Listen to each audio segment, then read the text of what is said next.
Did we get the nose bridges? Yeah, I did. Okay. I got a bag. The mask project came about during shelter in place in March. And at that point, it was just really difficult to find any kind of face masks. I was going into the grocery store and I saw a sign that says, "You must wear a mask to enter." And I was just thinking about people who don't have the ability to make their own masks or don't have the resource to buy a mask. And now they can't even go into that space. And so for me, that really was the moment I had to do something.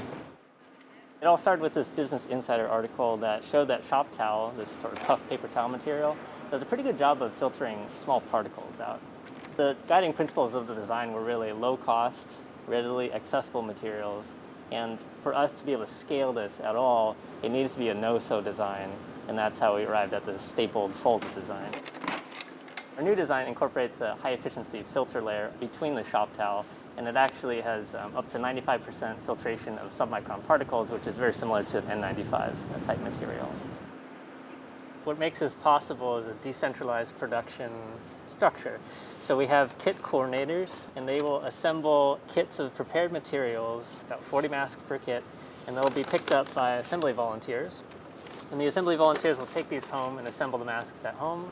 We consolidate all the masks that come back completed, and then our distribution teams go out to over 100 recipient organizations across the Bay Area and beyond.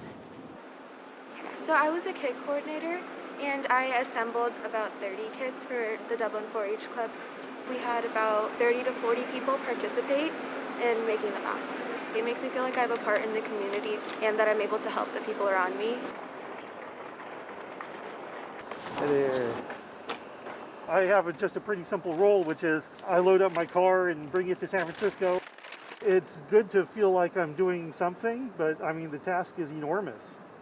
And luckily there are a lot of people willing to step forward. Face shield, you good? Face shield. I work for Code Tenderloin. This is a pop-up that we do 3 days a week. When we hit the ground running, like March, when all the frenzy hit, they weren't wearing masks. These are nice. This is different. I do appreciate it.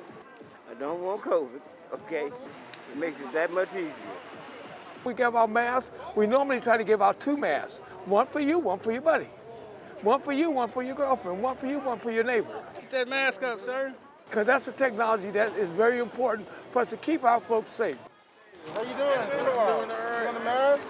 Oh, yeah, there's some heavy-duty things. Yeah. I'm a humanitarian. I think just like even a little bit of kindness goes a long way.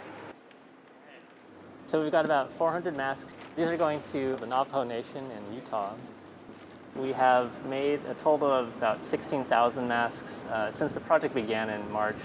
And we just ordered supplies to make another 12,000 masks.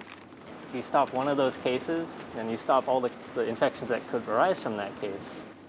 To say, oh, we built this pipeline, we got this mask design, we've done some fundraising, we have the money, and to say, oh, I'm just too tired, I don't want to do it anymore. Like, that doesn't seem like an option to me. We have to do this.